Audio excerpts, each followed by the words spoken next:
L'invité de Bonsoir le Var, c'est Camille Dutot. Bonsoir Camille. Bonsoir. Merci d'être avec nous. Vous êtes expert priseur chez Milon.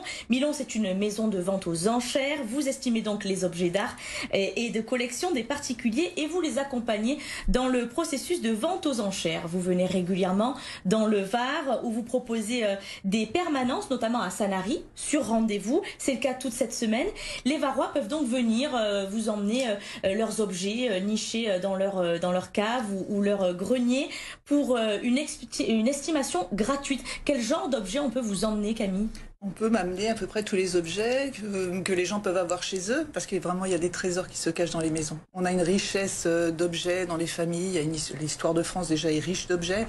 Et on a une quantité d'objets dans les familles dont on ne pressent pas la valeur. Donc, mon service, c'est pouvoir renseigner les gens de la valeur actuelle de leurs objets et pouvoir les accompagner en vente aux enchères. Quels objets vous voyez le plus souvent? Des tableaux, des bijoux, des objets d'art, des collections. Toute la création humaine, en fait, va avoir un intérêt, de l'archéologie jusqu'au XXIe siècle maintenant. Et donc, moi, je suis tout à fait disposée à pouvoir renseigner les gens sur la valeur de leurs objets. Donc, c'est surtout de l'art? Oui, de l'art, des objets d'art. Il faut que l'objet soit signé d'artiste. Je renseigne bien volontiers tout le monde pour avoir le potentiel, mais là où les gens peuvent avoir une très grosse surprise, c'est sur les objets qui vont être signés. Voilà, alors justement, là où on peut se douter de la valeur d'un bien, qu'est-ce qui doit nous mettre en alerte? S'il y a une signature en bas d'un tableau, par exemple, quoi d'autre? De préférence, tous les tableaux ne vont pas être signés, mais voilà, l'objet devrait être signé, en bel état et représentatif d'une époque. Et les valeurs aussi ont beaucoup d'intérêt, type l'or, les diamants, c'est extrêmement recherché aux enchères. Beaucoup de bijoux, effectivement. Énormément de bijoux. Beaucoup de bijoux de plus en plus. C'est-à-dire qu'il y a des bijoux qui sont peut-être moins portables, on n'a pas envie de les porter, on n'en a pas l'occasion. Qui sont plus à la mode. Qui sont plus à la mode. Et il y a un vrai marché sur le bijou ancien et moderne d'ailleurs, même sur les créateurs. Et l'or surtout, puisque le prix de l'or a explosé ces dernières années. On est passé de 15 000 euros à plus de 60 000 euros en 20 ans pour le lingot.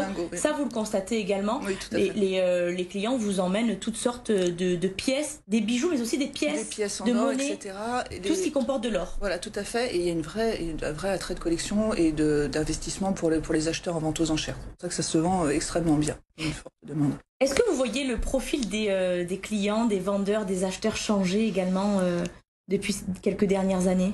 Les gens sont peut-être plus curieux de connaître les objets. Peut-être qu'avant, on les mettait à la cave, au grenier, on n'y prêtait pas attention. Maintenant, comme c'est des objets qu'on n'a pas choisis, c'est quand même intéressant de pouvoir avoir une idée de la valeur. Faut pas qu'un objet ait une valeur sentimentale, en fait. Ouais. C'est ça qui est important. C'est la valeur sentimentale, la valeur vénale vient parfaitement lorsque l'objet n'est pas vraiment, sur lequel on n'a pas une attache sentimentale. Oui, c'est ça. Oui. Il faut pouvoir se détacher, c'est ça? Il faut que l'objet soit détaché de la valeur sentimentale. C'est assez drôle parce que on le constate tout le temps. Si vous avez une attache particulière sur un objet, il faut le garder parce que c'est ça qui est important sur un objet. C'est le souvenir qui va vous ramener de la personne. Après, il y a l'esthétique qui va vous plaire. Et lorsqu'on n'a pas le souvenir ni le goût esthétique, la vente aux enchères, ça peut être une solution pour récupérer un petit peu d'argent. Alors, qu'est-ce qui se passe si l'objet s'avère intéressant? On vous envoie parfois des photos sur WhatsApp, sur vos réseaux sociaux.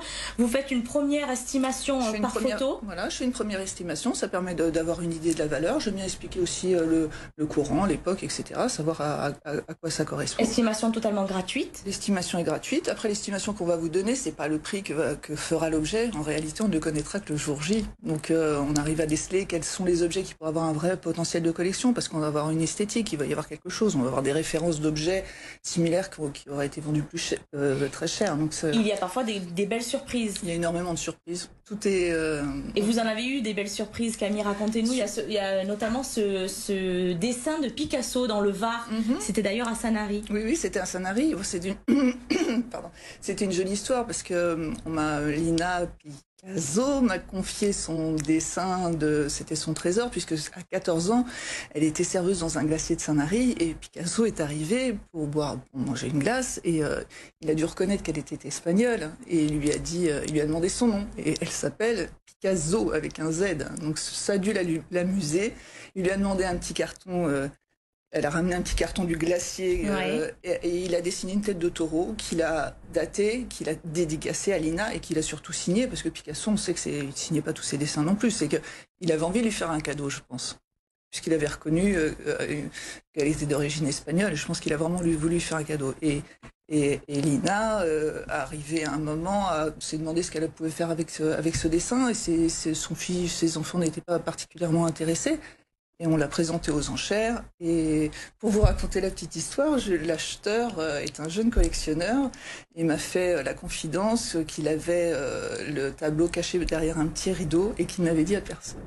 Est-ce que, Camille, est-ce que tous les objets ont une valeur aujourd'hui? Est-ce que la vente aux enchères est une solution au pouvoir d'achat? Bien sûr, c'est une solution évidente. Vous vendez des objets que vous n'appréciez pas particulièrement et vous récupérez une somme qui peut être parfois assez importante. Donc oui, ça peut être une vraie solution au pouvoir d'achat. Et en ça, vous voyez de plus en plus de personnes s'y intéresser? En plus, il y a toutes ces émissions à la télé, Affaires conclues, etc.